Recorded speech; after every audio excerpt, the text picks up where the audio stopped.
It's time for Leadership of the Lead, where great leaders and good cigars come together. Austin and Dice are back in Season 5, sharing leadership lessons, cigar knowledge, and a few stories along the way. Just honest talk, good vibes, and premium smoke. Grab a tasty beverage, a quality cigar, because life is too short for bad cigars. Welcome to another episode of Leadership of the Leaf. My name is Austin. What's up, Austin? I'm Dice. Hey, Austin. Sir. We're going to share some leadership advice. And we're going to smoke a good cigar. You haven't even lit up your cigar. What are we smoking? I'm about to light it. What are we smoking? What am I about to light? You are about to light an Oscar Valladares Cicerone edition, which is by post-cubist artist Elmer Cicerone Batista. It's an I don't want to say it's not almost a Nicaraguan Puro, but it's not. So the wrapper is Ecuadorian, the binder is Nicaraguan, the filler is also Nicaraguan. It is a 6x52 Toro, and it is a medium to full body cigar. Now, I know you're a band whore. I know you're a band whore. Yes. But the band is the only reason I fucking picked this thing up. That and Oscar Valladares' name was on it. I'm riding your coattails here. I'm tugging on them. I am 100% doing that because the band on this thing. I mean, I know it's artist. It is a work of art. I am telling you. It is an absolute work of art. So, I don't know how you found yours, right? I'll give you a quick story on how I found mine. I am on a business trip, and wouldn't you know it, I forgot my damn cigars. So I go to a reputable tobacconist establishment, and I'm walking around. I'm looking at what they got. And I'm seeing, Placencias. I'm seeing they had a little Kate Davidoff case. They had, Alec Bradley's. They got some CAOs. They got some Asylums. They got a bunch of stuff. And I'm just walking down the rows, and I see Leaf by Oscar. I'm like, damn, that's a good stick. I like that. And I just happen to look down, and I see this band. Now, I would like for the audience to hopefully have, go look at this thing. Pause the recording if you need to. You can pause right here.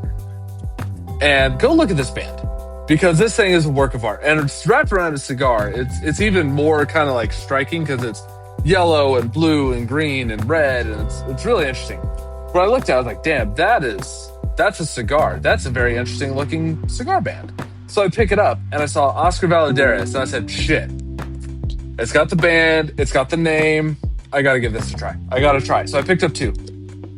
This is my first one I'm smoking. So, and then, of course, I sent a picture to Dice and said, find this fucking cigar, you piece of shit, so we can smoke on air. Dice said, no way, never gonna happen. Pick another cigar. That is not at all a true story. False. And then he sends me a text and said, I found it, JK LOL. Well, you're actually partly correct. I'm leaving out a couple steps, but this is basically what you said. No way. I'm never going to find that one. Just give up on that one. I'm not finding it. Well, here's some things to know. One, when you pause this video, so you can look at the picture on our Instagram, there will be a picture of the actual band laid all the way out so you can see it. It is really, truly a work of art. It is absolutely a work of art. I'm not just saying it. It really is a work.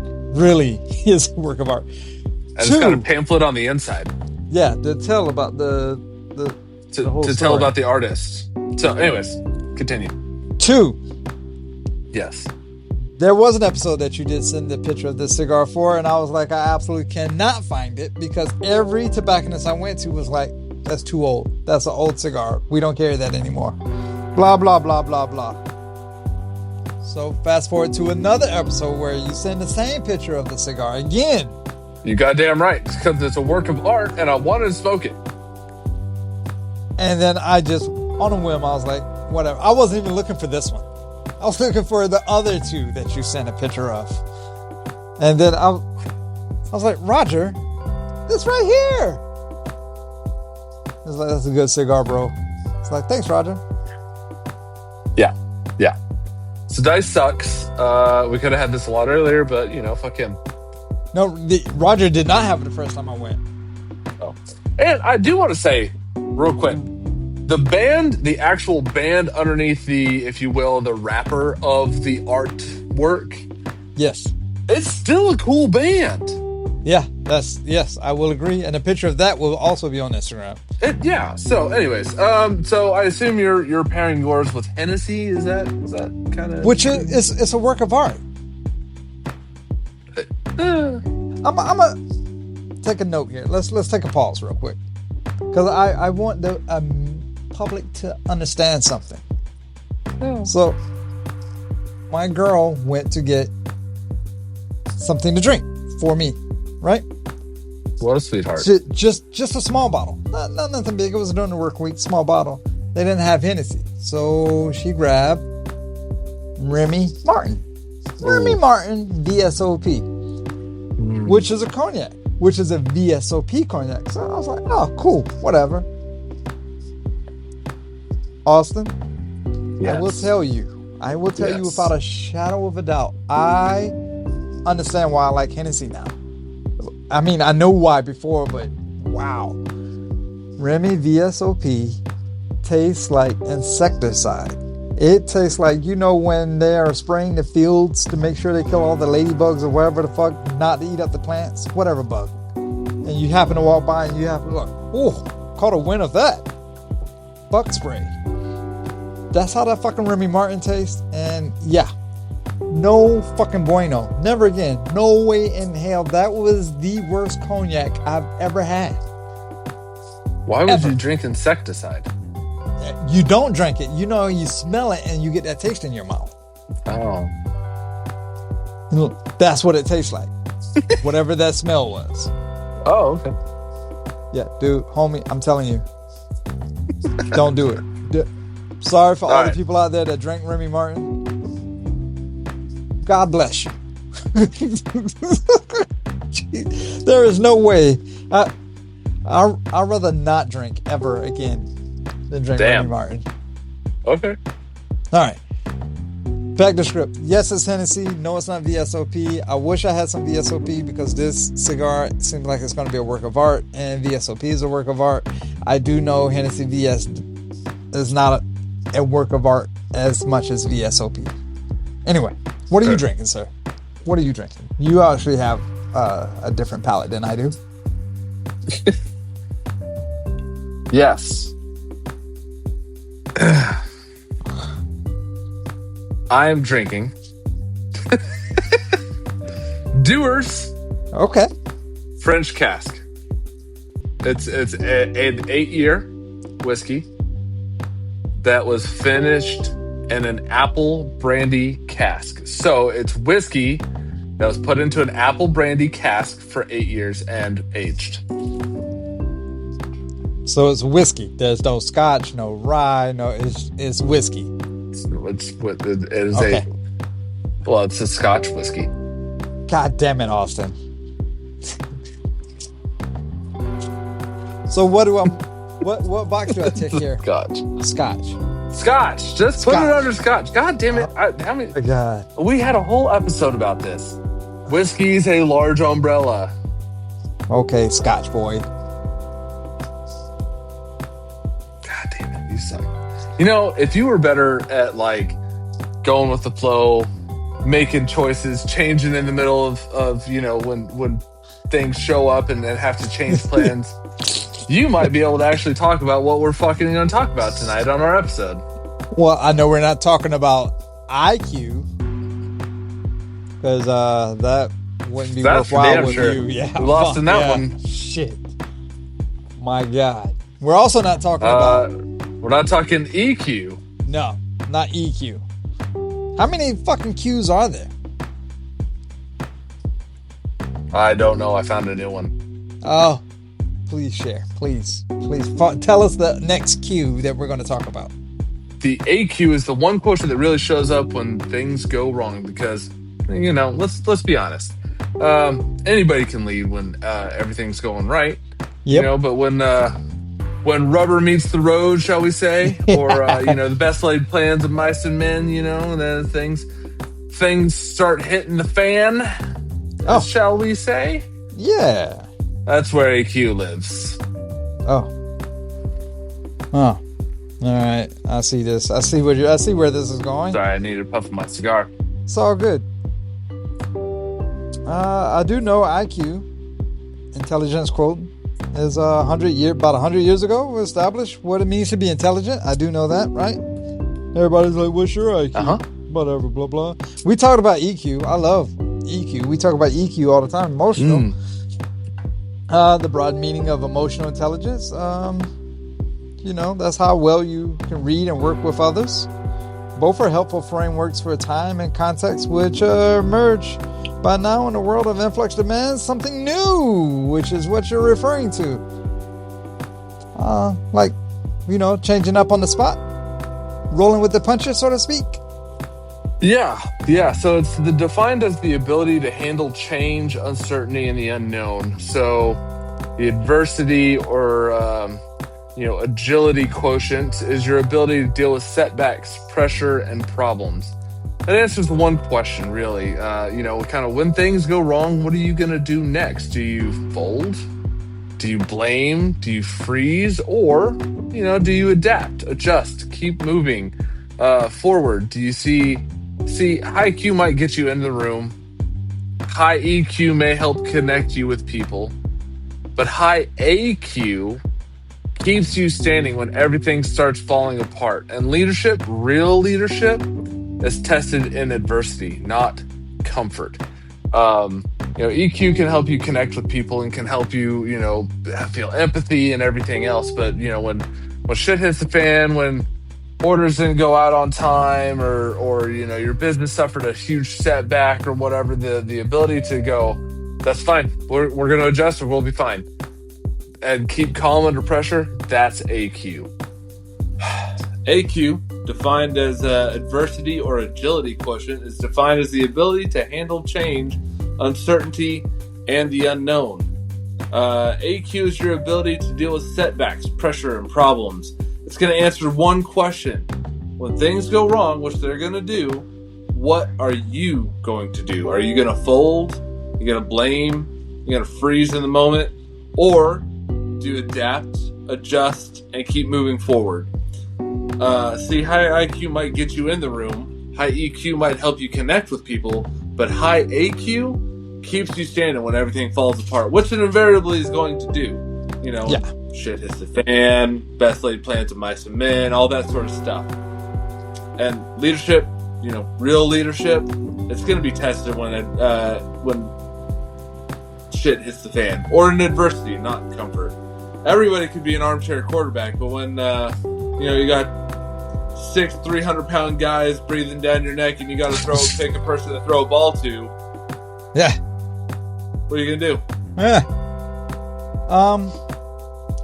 We, because you adopted some of my things too, have been doing AQ for a very long time, and I'm gonna tell you how I know we have. What's Plan B? You share. Make Plan A happen. Oh, why are we making Plan A happen? Because that's the mission. Oh, so Plan B must be some kind of adversity or something where it started falling apart, but we still had to make Plan A happen. So that saying, I've had that saying for years. Years. And we... Longer than I've been alive. Wow. I'm trying to think. Is that true? Nah, that can't be true. You're a fuckboy. Either way, here's some key characteristics, right? Yeah. Of high AQ. Individuals with high AQ typically seek feedback and revise strategies quickly when presented with new information. Remain effective even when rules or conditions change. They demonstrate cognitive. Cognitive. Sorry. I just saw cognac and, cognitive flexibility, shifting problem-solving approaches rather than relying on habitual methods. Treat disruption as an opportunity for learning rather than a threat. And I love that.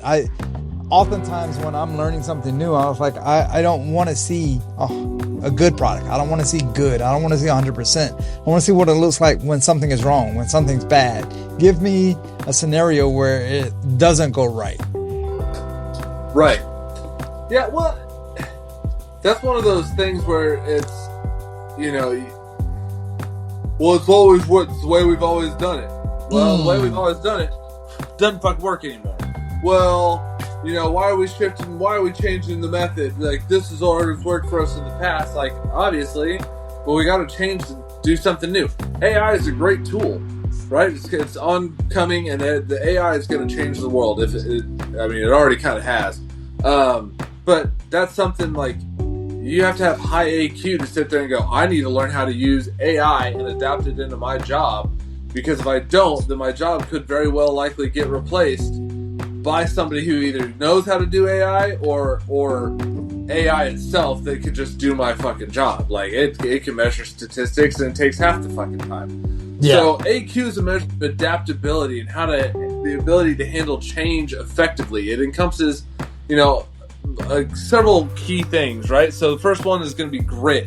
The ability to stay committed to the long-term objectives and persevere through challenges. I'm going to grin and bear it. I'm going to set my teeth. I'm going to push on through. I'm going to stay committed to the long-term objectives. Whatever idiom you really want. I don't care. That's grit, right? Then you have mental flexibility, the capacity to adapt to new demands and see challenges as opportunities for growth. I like to tell my son, he's like, well, I can't do it. I'm like, no, okay. So? And he's like, well, this is really hard. Okay, and? Well, right. I'm just not good at it. Okay, so are you going to learn how to be good at it? What do you mean? Well, don't give up just because you're not good at it. You have the opportunity to sit here and learn, experiment. Nothing can hurt you in this. You're building Legos, man. Nothing is wrong. Just fucking try. Like, do something. The instructions won't always be there. You have to figure it out.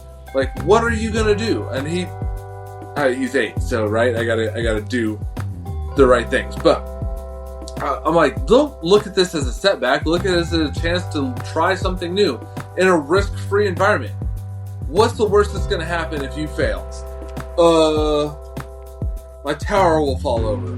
Okay, and if your tower falls over, then what? Then I have to build it again. All the pieces. Okay, well, yeah. I'm like, well, you're gonna have to pick up all the pieces for dinner before dinner, anyways. So, is that really a problem? Oh, I guess not. Okay, so try it. Oh, thanks, Dad. I didn't do anything. I just showed you that you could. You're risk free. Well, it's one of those things where you kind of like have them assess the mindset, the outlook on change, like which can be either fixed or flexible, impacting one's ability to embrace the change. That's what all you did was change his mindset to it, embrace it. It falls down. Embrace that change. Yeah, you're gonna have to pick them up anyway, right? So embrace that. Yeah, it's the resilience to the capacity to recover quickly from setbacks and navigate challenges effectively. Resilience is the rubber band characteristic, I like to call it. It's how quickly can you bounce back from a setback, right? Hey, I didn't get promoted at work. Okay, cool. How long are you gonna sit and mope and whine that you didn't get fucking promoted? As long as I need to, sir. As long as I want. It's my setback, and I'll whine if I want to. Right, but are you going to take a day or are you going to take a month? I'm going to take a knee. For how long? That's it. I'm done. Oh, well, you have no resilience then. I don't. I bounce right back. I'm right there. Take a knee. Boom. I'm done. Let's do this. I'll get promotion next time. Yeah. I'll show these mother suckers. Exactly.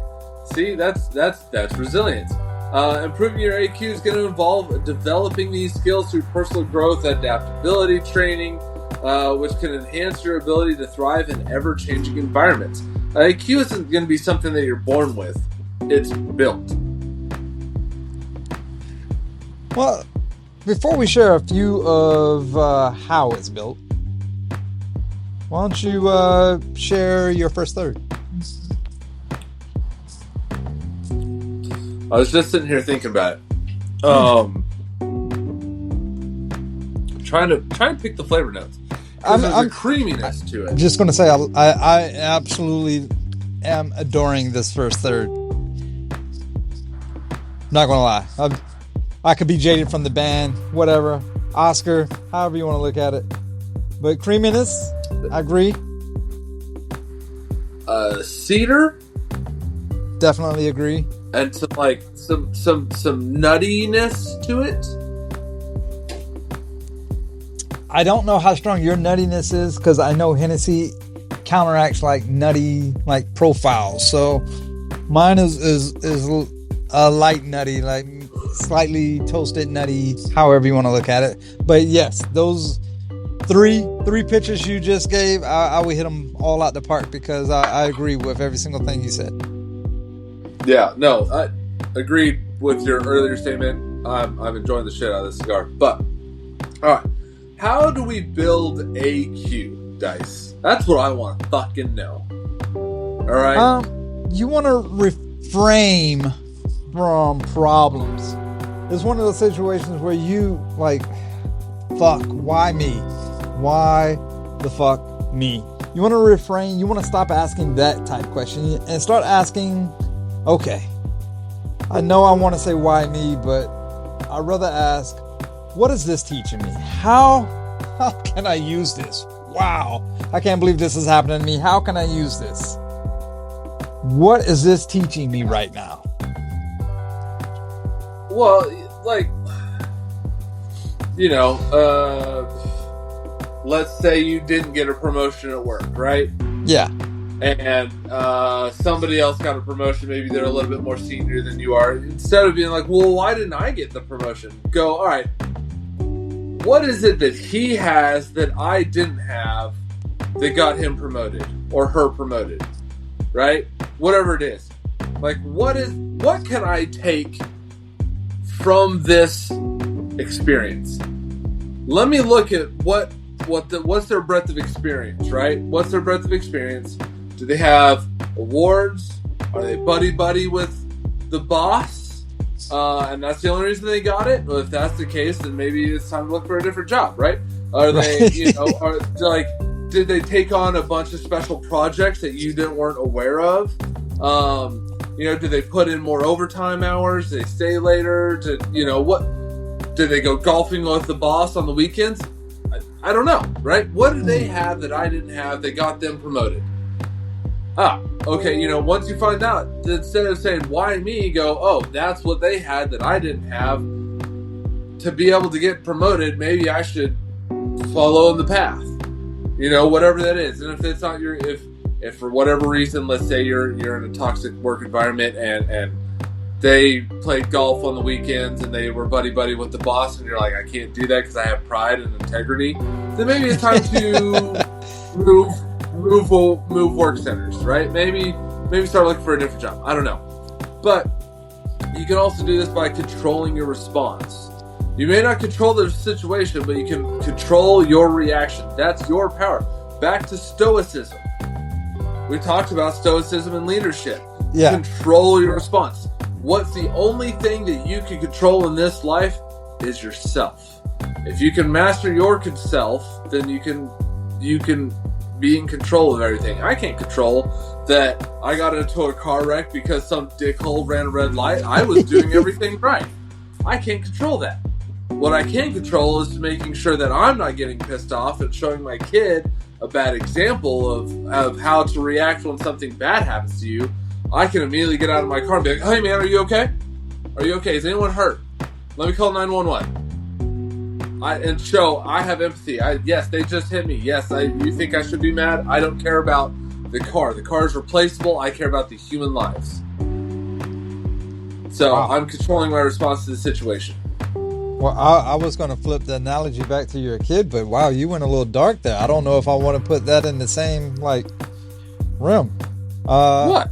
So How do I go dark? You would I'm talking about a human life. All right. Yeah. So yes, I want to make sure that they are okay. We're going to spend this they had all their seatbelts on. I'm taking this. I'm moving it to a different direction. Okay. So back to your kid building Legos.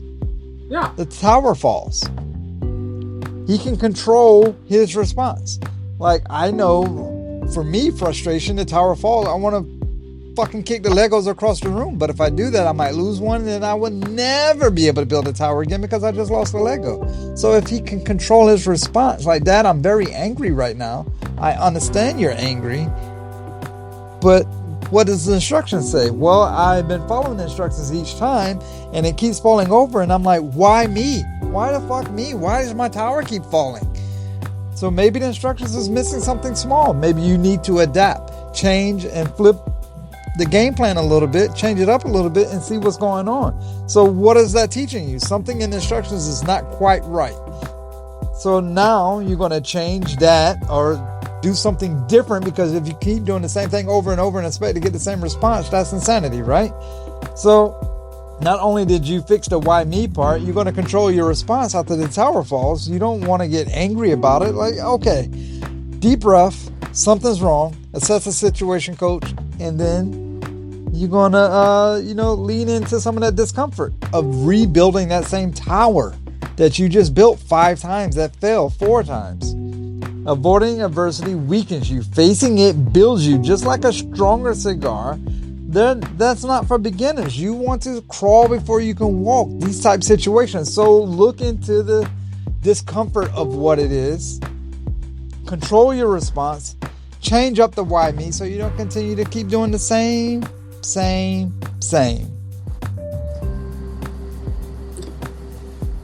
Yeah. Maybe go, hey, hey, Dice, I cannot get widget A completed. I don't understand why I can't widget A completed. All right, cool. Did you read the instructions step by step? Yes, sir. I read them step by step by step. Okay, cool. Read them to me out loud.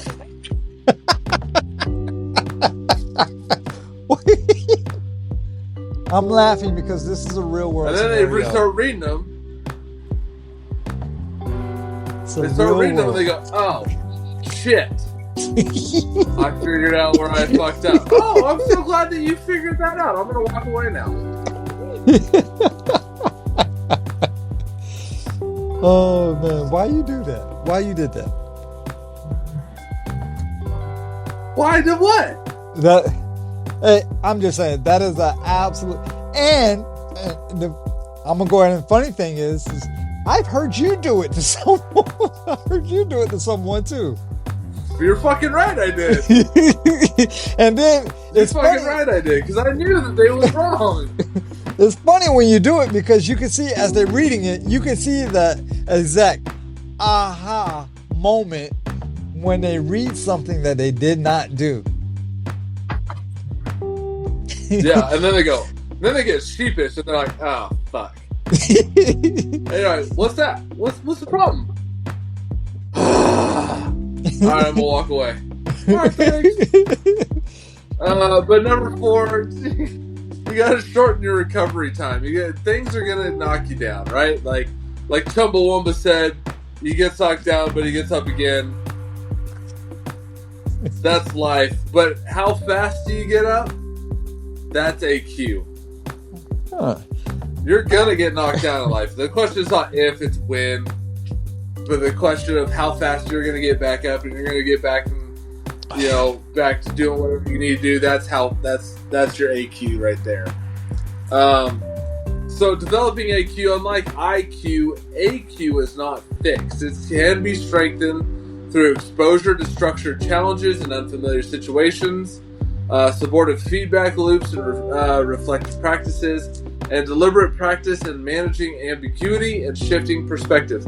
There's the story of the lobster by the rabbi. I love this story. It's the greatest, one of the greatest stories I've heard in a long time. Have you heard this? I've told it. You said it on air before, but let's recap, sir. Let's do it again. For those who haven't heard this, there was a rabbi who said, he's in the doctor's office, and he picked up a magazine. He was learning how lobsters grow, and to grow, they have to molt. They have to get out of their old shell, right? So they retreat into darkness. They molt because they feel pressure on their shell, and they go, I need to grow. So they scurry away somewhere safe. They shed their old shell, and now they're soft and kind of pliable, and then they regrow a new hard shell, and they're bigger than what they were. If you avoided that, if you took a Xanax or a Cymbalta or whatever to avoid facing that pressure, to avoid that adversity, right? You're never going to grow. But if you feel the pressure and you lean into it and you say, what can I do? What can I do? Can I get comfortable feeling uncomfortable? You are going to grow. You're going to grow your AQ. You're going to grow your leadership skills. You're going to grow your experience level. All of these things that are going to make you a better leader, a better person, a better, more rounded human being are all because you are uncomfortable. It's the same, like going into life. Like, I've never driven in a big city before. Okay. Yeah. Do you know how you learn? Go drive in a fucking big city. Just 10 and 2 fucking go down the road and try to figure it the fuck out. Like, there's nothing to do but to do it. There ain't nothing to it but to do it. So the lobster feels the pressure to grow, so he sheds his old shell to grow a new one. So again, if you don't feel the pressure, you're not growing. That's the whole takeaway. I love that. I love it, but it fits right into this AQ. Right. Yeah. Well, I like when you was talking about driving in a big city, because it's one of those things, like, you know how to drive. You 10 and 2, you even said it, 10 and 2 on the steering wheel, you know how to drive. The thing is driving, as I try to explain to my daughter, because she's in that area of trying to learn to drive, is the area of as long as you know what you're doing, we're good. You know the basics. You know how to dribble a basketball. You know how to keep your hands on 10 and 2.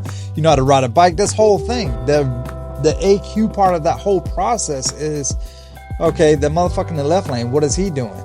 Okay, the car behind me, are they going to stop at the red light? Like, what? You pay attention to all the different things or the adversity that's around you. As long as you continue the path of doing what you're supposed to be doing, then there's nothing to worry about on your end. You just got to pay attention to what's going on around you. And in my opinion, that's AQ working in his advantage, working for you, working for that's why I love the fact that it's not just agility or adversity. Because when we was doing research for it, it was either one or the other. But I like the fact of putting them together, because it's a switch up, a flip mode of whatever you need to do. Because you need to have the agility to bounce back, but you need to have the adversity to be able to, call it audible if need be. Yeah. Well, you can only control yourself and how you respond in certain situations. You can't control the person that doesn't stop at a red light. You can't control that, that somebody doesn't follow the rules and they go golfing with the boss on the weekends, so they got the promotion over you. You can't control that. Right. All you can control is yourself. So again, that's AQ. Well, let's take a quick break. We'll come back. Dice will tell us about his second, third, and we're going to get into today's leaf lesson. All right. That sounds like a plan, my friend. A few moments later. Hey, welcome back. We just took a pause. Don't know how long that pause was, but we took a pause. We took a break, whatever. And as Austin said before, I would gladly share with you my second, third product, my thoughts, however you want to say that. Yes. So cedar, Definitely cedar. Cedar is there. It's pronounced. It's coming through. A little bit of earth. My nuttiness went to like a hazelnut, and I can tell there's like something building up. A spice or something building up at the end, cinnamony like spice, some kind of spice building up. I rather enjoy it. My Hennessy is pairing very well. I'm glad I'm not drinking VSOP. VS is pairing very well with this cigar. Good. I have to basically agree with everything you said. Do you get a light spice on the back end? Something there. I was trying to figure out what it was, but yours is probably a little more profound with your Scotch. Yeah, a little bit. All right, guys. So what is our leaf lesson for the day? All right, everyone, settle in. It's time for this episode's leaf lesson, where we'll go over cigar culture so you can enjoy the leaf respectfully. Whoa. Sir, today's leaf lesson, I believe you kind of mentioned it a little earlier. Today's leaf lesson by Leadership of the Leaf, because it's not a true cigar aficionado lesson, but it's our lesson that we have spoke of numerous times before. When trying a cigar, trying a new cigar, you want to buy two. You want to buy two cigars because you don't know what adversity, you don't know what is going on with that first cigar. So you may come up with something that's just not quite right on that first one. Maybe it was dropped and you don't know.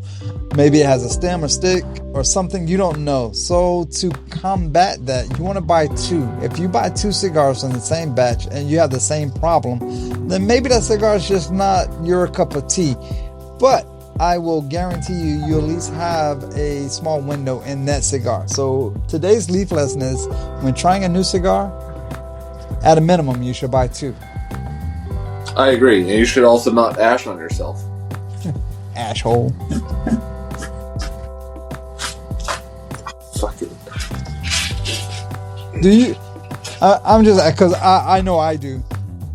When you're going outside to smoke for whatever relaxation or whatever, do you have like certain shirts and stuff you wear for cigars? Yes. Yeah, I have my I'm smoking a cigar t-shirts, sweaters, hoodies.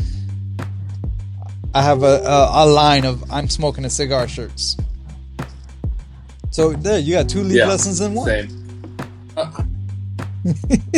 There you go. All right.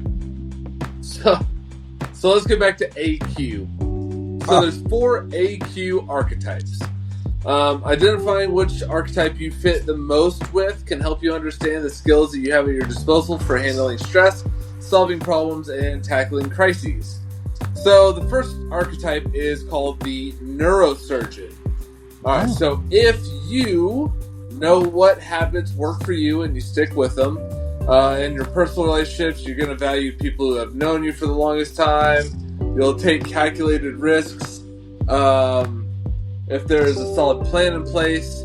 And when faced with an unexpected challenge, you initially feel worried, like, how can I fix this situation? Usually these people are motivated by excellence. They hold every aspect of their life to the highest standards, moving with diligence, conscientiousness, and hard-won experience. They're usually the most steadfast and determined. Once they commit to something, they're going to never give up until they've succeeded. Neurosurgeons are also a steady and stabilizing force for everyone in their lives and a source of incredible expertise at work. However, there are some challenges that come with the neurosurgeon. Their perfectionism can become a fear of failure if you're not careful. They see the world with more skepticism and cynicism than optimism. And this leads them to say no to change more than they say yes. They are slow in times of turmoil. But you can fix this if you learn to befriend discomfort. You're going to grow by forcing action and decisions at a faster pace than what's typical for you, extending the boundaries of their comfort zone. So basically think of a neurosurgeon. I can take a risk as long as it's calculated, as long as I have an escape plan, as long as I know all the risks. involved. I'm going to examine this from every angle and figure out what's the best way to mitigate and avoid all of these risks as much as possible. And and everything's got to be perfect. But remember, perfect is the enemy of good. So, make sure if this is you, you have great, wonderful expertise. You're probably a very steadying voice in the room, but make sure that you're not afraid of change. When we was going over this, when I went over that part, I was like, that. I think that's me. I think I'm that one. I don't know. Okay. I think that's what I am. Because I tend to think that every step I take is calculated, but it's really not. But I do the tried true game plans that I know that's going to be effective. But I'm ready to, move my chess pieces as necessarily needed to conquer or win the game. That's how I feel that I am. I could be wrong. I could be looking at it, but it's not for me to decide. I don't know. Either way, I do know the AQ we've been practicing for a while. I just know. It's just a situation coach. That's a AQ fucking response. Make plan. Right. What's plan B? Make plan A happen. That's an AQ response. So I know we've been doing this way before they even gave it a name. The second one is the novelist. Right. If this is you regularly try out new habits and try to improve what works for you. At work, you need lots of space and freedom in your schedule. You will take risk if it creates more autonomy for independence. When faced with unexpected challenge, you initially feel annoyed, this wasn't part of my plan. They're motivated by freedom. They are unafraid to deviate from the past. Thus, they thrive in situations where they're allowed to change direction whenever they want. Freedom gives them the agency to write their own story. Their strengths could, the future forward novelist is the leading edge of their field and up to date on the latest news. They're always bold in their goals, big insight, an exciting book to discuss. Their enthusiasm for proactive change is inspiring to those around them, but it comes without their challenges. The novelist uses change as a way to avoid difficult situations. In hard times, they rather pivot than, persevere to the finish. Also, when unwanted change rocks their novelist world, they can become overwhelmed and lash out. Fuckers. The novelist only grows once they learn how to let go of their plans and expectations. When change happens, they must work hard to fight their natural inclination and embrace reality. Peace comes from the novelist once they can see the silver lining in the unwanted change. I don't know what would be a good example of someone like that. Bill Gates, maybe? Yeah, maybe. I mean, Well, the reason why I said Bill Gates, let me say the reason why, is because Microsoft, Windows and all that stuff, Windows 95, Windows 98, Windows XP, Windows 2000, Windows all the way up until they changed it, has been basically almost the same. I mean, there was a few tweaks in there to make it better, and then by Windows 10, I think it is, that's when they switched up to go to the little app layout. Yeah, 10 and 11. Yeah, and I do want to point out before we do this, these are archetypes. One may not fit you 100%. You may be, 65% the neurosurgeon, 25% the novelist, and 15% something else, and 10% something else. So just and you can move through these, but just be aware of hey, these are some strengths and some challenges you may have to overcome. I'm definitely not a novelist. Domineering definitely not architect. See, novelist may be me, but we'll see. We'll see what happens. So the next one is the firefighter. So if If the wilder a situation gets, the calmer and more focused you become, or that this might be you, or you're so skilled at in-the-moment responses you can often neglect planful, future-oriented endeavors. You figure everything's always changing. Why waste time with plans that won't stick? You'll take risks when you have the capacity to deal with the outcome, and when faced with unexpected challenge, you initially feel calm. Life is always in flux anyways. They're motivated by impact. Firefighter is an expert at fixing what others believe to be unfixable.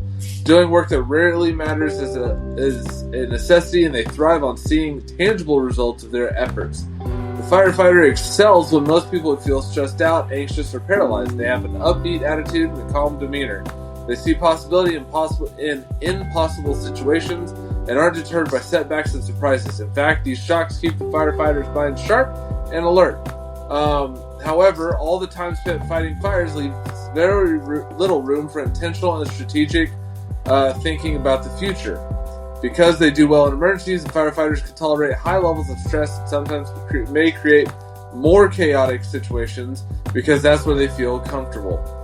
So to fix this, the firefighter must push themselves to become as adept with proactive change as they are with unwanted change, making the time on a quarterly or annual basis to draw up big picture plans.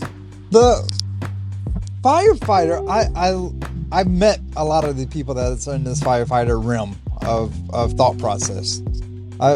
Would I say that's me? No, I agree with you when you can say percentages or whatever. I'll say I'm 95. I'll say that's probably maybe 5% me. Because we've been in situations like that where all fucking hell just broke loose. Okay, we got to make plan A happen. So a calculated response isn't going to work. So you have to go with what you know and your training and your experience, and then just kind of flip mode as a squid out, and you go with that. I get that.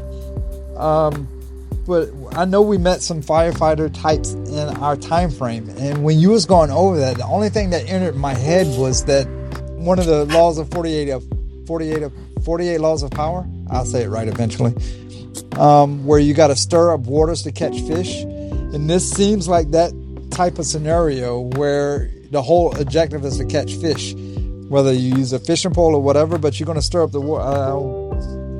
I think it's law 39. Don't quote me on it. Whatever. You can look it up later. Fact check me. But it's where you're going to like mess with all the water to catch the fish because you're the firefighter. You want to break. You're calm in the whole chaos of everything. Like you're shaking up the waters. It's you that's doing it just so you can catch that fish. So I can kind of see how the firefighter fits in this whole AQ realm. And I love the name firefighter because they're the ones that are, while everybody's running away from the fire, they're running to the fire. Yeah. That's just crazy to me, right? That's not something the normal, right. Fight or flight response goes. I'm going to flight because that's fire. I can't win against that. Whereas the firefighters, I'm calm, cool, and collective. Let me go in here and save all the women and children. Yeah, no, I agree. Yeah, the problem is they don't often think of, like they have a hard time answering the question of, where do you see yourself in 5-10 years? I don't know, man. Just keep swimming. It'll all work out eventually. Like that's not a plan, right? No. So those people have really hard time answering that question of like, hey, where do you see yourself in whatever? So the fourth type is the astronaut. So if this is you, if you believe that imagination is more important than knowledge, you're going to believe that risks are essential to innovation and progress. You truly believe that you can do anything you put your mind to, and when faced with unexpected challenges, you're going to initially feel accepting. Hey, this isn't what I wanted, but I can make this work. Astronauts going to be motivated by their passion. They're following their passion, whether personal or professional. This may be the Walt Disneys of the world, the Banana Ball, Jesse Cole. That's a good one. Yeah, they have such a passion of it that their vivid interest and their curiosities inform every action and decision. They're intense Enthusiasm draws out any fear, so they hardly register big shifts that can unravel other people. One of their strengths is the astronauts fast. They are quick to evolve and pivot, moving more swiftly than other archetypes. Another gift is authenticity. They are unapologetically themselves with a unique approach to their life. So this combination of speed and passion creates a bold and decisive personality. They do have challenges. The astronaut can be so absorbed in their passion that they overlook boring, tedious details needed to embark on their grand adventure. They may feel like they're making great strides mentally, but that progress isn't always reflected in the real world. The astronaut's goals may stall from poor follow-through or difficulty rallying others behind their vision. So in order to make the most of their natural agility, the astronaut must learn how to slow down to translate their bold aspirations into digestible and logical components. To find success, they may buckle down and complete the tasks and responsibilities that aren't their passion, but are still necessary. Like I said earlier, I think the astronaut would be similar to like Walt Disney. He has a giant, huge passion. Maybe he doesn't get all the details exactly right. Steve Jobs had great designs. Maybe he didn't get, maybe he got lost, and maybe he had somebody else help the more tedious details. If I had to pick one for myself, I'd probably pick the novelist. I thrive with freedom for myself, and I usually have plans way out in space. I'm like, these are my plans here, and then so if something sets me back, I'm like, damn, that wasn't part of my plan. But I've been doing AQ for so long before it became AQ. I'm just like, okay, you know what? I'll make this work and I'll change it, whatever. That's why I like the percentage aspect, because I would probably say I'm probably 60% novelist, 35% fucking astronaut, because I don't like the tedious details, and then probably, I don't know, what am I at, 95%? So, whatever. I'm probably 5 and 5 of the others who do. Like, I'm just, the firefighter, like, I feel, I don't get super rattled, but I do get rattled sometimes. I can lash out, so that's where that novelist comes in. But like, I don't have big grandiose ideas. Like the astronaut, I can move things around, but I don't really have big grandiose ideas. I'm usually more of a novelist. But figure out which one works for you guys. Figure out which one you think may be. Maybe it helps you out. Maybe it helps understand kind of where you think you might fall. But remember, IQ can open a lot of doors, and EQ can help you lead because it helps you connect. But in a world defined by constant disruption, AQ determines who keeps moving forward when the rules change. And like one of my favorite sayings: improvise, modify, adapt, overcome. I forgot about that one.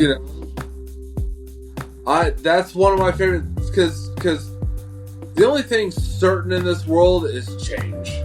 It's uncertainty.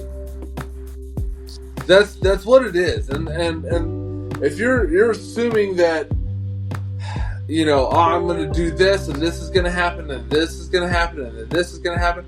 Like when I was younger, and I'm talking like high school age, I knew in my head, whoa, I'm going to do this. I knew it, right? Because I was young. I'm going to do this. I'm going to get this job, then I'm going to do this, then I'm going to find a wife here, then I'm going to do this. I'll have these kids, blah, blah, blah. All this, that, and the other. And then I'm going to live happily ever after, whatever the case is. And now that I'm older, I'm like, that shit went to fucking down the tube the first time it met the real world. Like, it went fucking straight down the tube. And there's nothing I can do about it. And that's okay. Because I've learned how to adapt. Well, I'm looking at, and the first line of the neurosurgeon, you know what habits work for you and you stick to them. And I know this probably drives like my girl crazy, whoever crazy. We'll go to Subway. They have their menu up. I can pick from anything on that menu, tuna. Don't care. whatever, right? I'm gonna go with exactly what I want. But the thing is, this is me. The thing is I'm gonna sit there and I'm gonna look at the menu. I'm like, oh, that meatball sub, right? Tuna, okay. The club, oh. But yes, you're absolutely correct. I get the same sandwich every single time. But I'm looking at the menu. I see my options. I'm looking through it. But I know what habits work for me. I know, and I stick with them. I know I like this sandwich. I know I like what's on this sandwich. And I'm going to get it every time. But I'm still exploring my other options in my head. But when it comes to making that decision, when I'm at the lady, okay, what sandwich you want? Now it's time for me to make that decision. Should I get off the pot situation? I'm going with my same sandwich. I see all these other options. I'm not ignoring them. So I don't want people to think like it's my way or the highway type situation. I'm taking it into consideration. But at the end of the day, I'm still taking the same exit off the highway every single time because I know it works. I know I like it.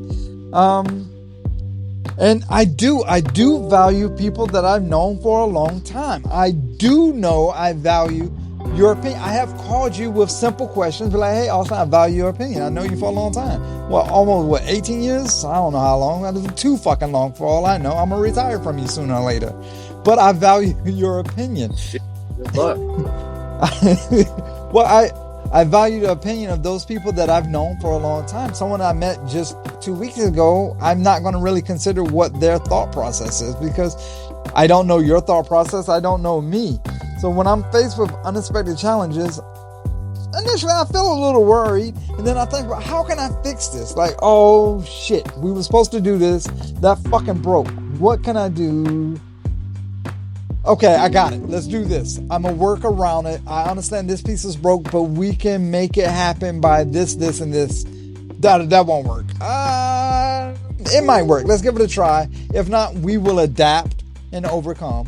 What you're saying? Adapt, improvise? Improvise, modify, adapt, overcome. We will do exactly that. Yeah. No, and I don't. So, it's... Subway, I have my order, which is funny because you said that. When I was in high school, I had a completely different Subway order than what I do now. I changed my order because I was like, I want to try something different. Let me try this one thing. And then, I was just talking with my wife, and we went to a restaurant, and we ended up ordering the same thing we always order because we hadn't been there in a while. And I was like, damn, this is really good. And I looked at her and I was like, I want to try something different. And she's like, really? I was like, yeah, why not? And she's like, but why? I was like, because I know what that is, but I don't know what this is. Like, I haven't had anything bad at this restaurant before, but I haven't tried this yet. Like, maybe it's really good and I just I'm missing out. Like, I don't fucking know. So I like, the freedom to be able to change and especially like, we're starting to do a bunch of financial planning for the future and make sure everything's good to go. And I'm sitting here going, oh, by this time I'm going to be like this, and this is going to be set up, and I'm going to invest here because that has historically the greatest rate of return, and blah, blah, blah. But I'm also like, I know markets shift. I know things change. So, like, I want to be able to modify quickly and pivot if needed. So, it's one of those things where, like, there's certain things I'm like, yeah, just, go get me my normal Subway sandwich. It's fine. Like, I'm happy with that. But then there's other times where I'm like, no, I really want the freedom to be able to do all the research in the world to figure out what's my best option. I don't care that I had, I had this brand of car for the last 20 years. What else is out there? Like, I'm not stuck to one brand of car. I'm not a Chevy guy. I'm not a Ford guy. I'm not I don't care. Yes, I understand that those make really good vehicles, but let me go do the research. Let me go look. Let me go test drive. Let me go see what else is out there. If I can always come back to this thing that I like, but let me go try something different. when you was talking, that it staring me right in my face. The perfect example of my not changing. let me take a sip. Let me take a sip of this Hennessy, y'all. But saying that doesn't necessarily mean I don't change. I don't unless the situation like is presented to me. Like I said at the beginning of the episode, I tried Remy Martin. It was Remy Martin VSOP. Absolutely horrible. And see what happened when I changed? You see what happened? Hold on. I didn't change. You're right. You did not change. Your girl got you something different, and you was like, this is fucking terrible. Fuck this. Why would you ever go away from Hennessy? I fucking love that shit. That wasn't you changing. That was you being. That was almost reaffirming. This is why I don't change. But again, it fits our same saying. Like, what is Plan A? What's Plan B? Make Plan A happen. What's Plan A? Drink cognac.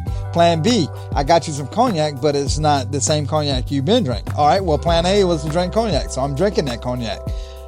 Oh my God, you need to go back. But I agree, but if you were to take that into cigars, right? Yeah. Oh. I found the perfect cigar. It's a Sin Compromiso by Dunbarton.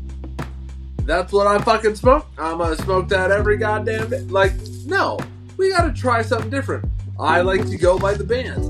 It's just something that I'm like, let's try. I try a lot of different cigars again. Right. So there's different areas where you can sit there and you're like, I'll just fucking try it. Now, there's certain things where I've talked with the wife about it. I'm like, I don't fucking deviate. I'm not gonna buy off-brand fucking Oreos. Oreos is Oreos. And they gotta be fucking Oreo branded Oreos because that's the best shit. I've tried other brands, they fucking suck. Like Remy Martin. So I'm only gonna buy fucking Oreo. Correct. Right? Correct, mundo. Yes. But if I go to a restaurant and I'm like, man, I've had some stuff, but I want to try something different. Like, fuck it, let me try it. It didn't work out for me. Okay, cool. Next time I can always go back. That shit's still on the fucking menu. That's when I do the Jedi mind trick. Hey, Austin. Hey, you should get XYZ off the menu. I'm gonna still get my ABC. You should get XYZ, and let me try a little bit of it. Yeah, that's how you play people. Is what you're saying. Woohoo! Yes. I can't lie. I don't want to lie. All right. Well, how about this? Don't lie, but tell me what your last third is. You fucker. Oh. Well, I can definitely say it went to medium to full for me. Full is definitely hitting full. I mean, it didn't go at the halfway mark. It was more of maybe the 3/4 mark, somewhere around there where it hit the actual full for me. That cedar, I don't want to say it moved to more of a woodsy, earthy, kind of dominated more. I'm definitely getting a char to it. Maybe some kind of pepper. And my undertone for me is a coffee family. And I'm being vague in my description because I don't want to pinpoint it exactly. Like, I'm getting coffee and then I can hear the audience be like, it's espresso, motherfucker. So it's coffee-ish in the coffee family for me. The char on it is kind of in the retro, in my opinion, for the retro part, because I've been slightly retroing a little bit while I'm drinking my Hennessy. But definitely earth and wood is at the forefront. Yeah. I would wholeheartedly agree with that assessment. It's definitely turned into a more woodsy kind of taste. I feel like there's a little bit of spice on the back end. Let me try a retro. I haven't tried that in a while. Okay, yeah, do a retro and see what you get on that. I've been kind of retroing not by accident, but earthy. I get an earthy. I kind of get an earthy, musty kind of taste on the retro. So like a umami mushroomy kind of. Yeah. But it's good. It's good. There's definitely a lot of variation in this cigar, I would say. Yeah. Well, saying that, I love the fact that the band was like artwork, because it wasn't like a subtle one-trick pony. It wasn't like a gradual. It was like a bam, boom, bang, like kind of cubits, I guess. I mean, I don't know. Maybe the band is playing a part in it, but I love the band. It fits the profile of the cigar for me, in my opinion, in my head when I think about it, because all I can picture is that band, and I'm like, oh, look at that fucking band. Then the cigar just light up. I haven't had any like, I wish I had more of this, I wish it did that. I'm glad that it doesn't really have any sweetness to it. The only slight sweetness I got from it is like the hazelnutish kind of area. And that was, I mean, that's just saying it because I know hazelnut can tend to lean towards a sweetie nut flavor, but there's nothing sweet about this. I will say this is almost a great cigar for someone that's ready to advance. Yeah, no, I would agree. I would say if you're looking to go from more medium spicy cigars to kind of like, hey, I want to dip my toes in the full body cigar, I think this is a great transition cigar for that, for sure. I guess, which leads me to the next question: is this a single, a 5-pack, or a box-worthy cigar? It's time to answer the question: is the cigar box worthy, 5-pack, or just 1 or 2? My immediate response was to go box worthy, but that's just going off my immediate response. So talk about the transitions. It was great transitions. It wasn't fucking light in the britches. Medium to full. The full went towards the end. I haven't had any burn issues. I had to relight one time, and that's probably due to me sitting it down while we was discussing our, different archetypes here. Yeah, I wouldn't be upset with a box of these at all.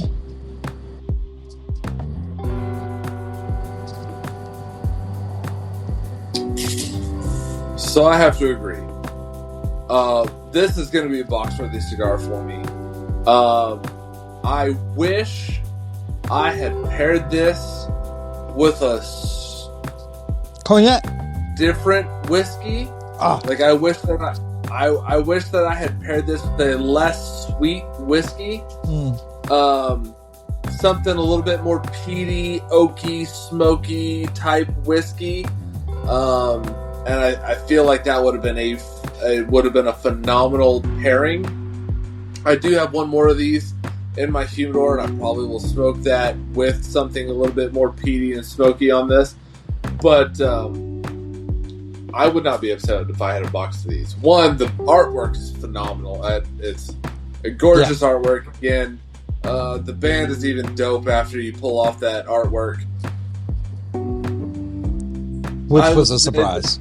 Yeah, which I would say Oscar, again, this is an Oscar Valadares cigar. I'm not surprised at this at all. I think this checks his boxes. I love this cigar. It's a really good, nice end of the night. I'm going to play some cards and just sit back and enjoy the flavors, or I'm going to sit here and I'm going to watch something and enjoy a type cigar. Your assessment of your whiskey or your scotch that you're drinking with it, you want something more peaty. That's why I was happy I did not pair it with a VSOP.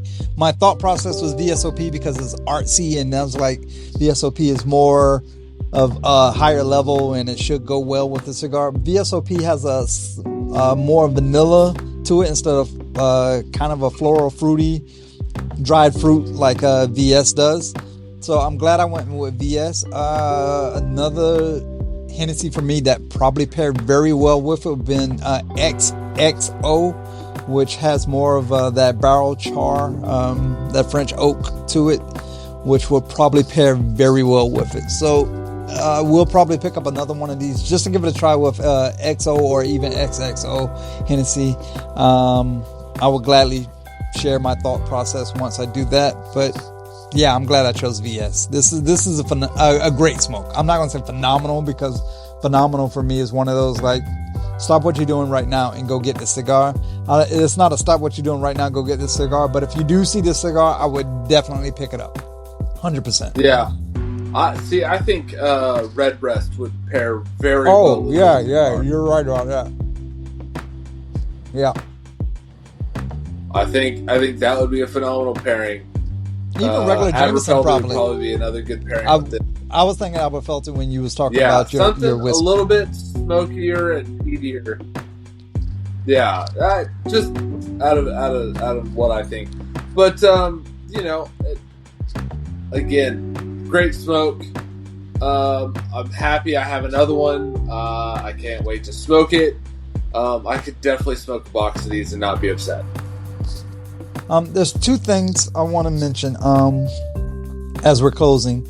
One, I would love to read the comments of which archetype you think you are as a listener. Which archetype fits your profile, you think fits you the best. On another note, if you enjoyed this episode, share it with someone, because you never know. This could be the one that they need, because everyone knows about IQ, everyone knows about EQ. AQ is something new on the horizon. I can see it coming to the forefront, especially for leadership, management, and all kinds of bosses. So if you enjoyed this episode, please share it. Yeah, agreed. Love to see what people think their archetype is. But until next time, I'm Austin. And I'm going to stay Dice. And great leaders smoke great cigars. Facts. Thank you for listening to Leadership of the Leaf. The comments and opinions expressed by the host and guests does not reflect the opinions of those that broadcast this show, nor does it reflect any of our affiliates.